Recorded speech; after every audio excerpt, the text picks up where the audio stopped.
Welcome to Penrose Learning, where we make understanding easy.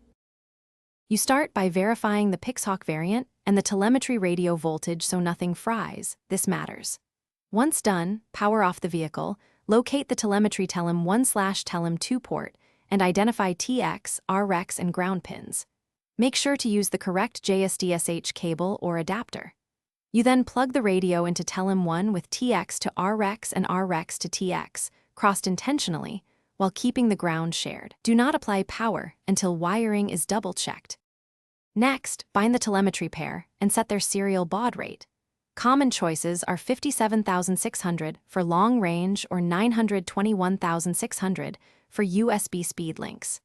You must then open Mission Planner or Q Ground Control, connect via USB, and select the correct Serialx port for the Telem port you used.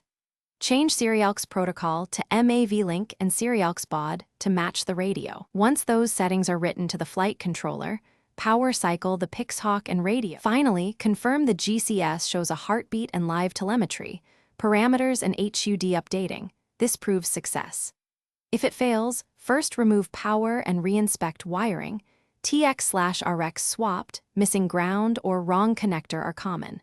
If wiring is correct, validate baud and MAV-Link version. Mismatches block communication. Use the radio LEDs or a USB serial adapter to sniff serial traffic to determine if the fault is hardware or configuration. Once fixed, lock settings and test a full mission cycle.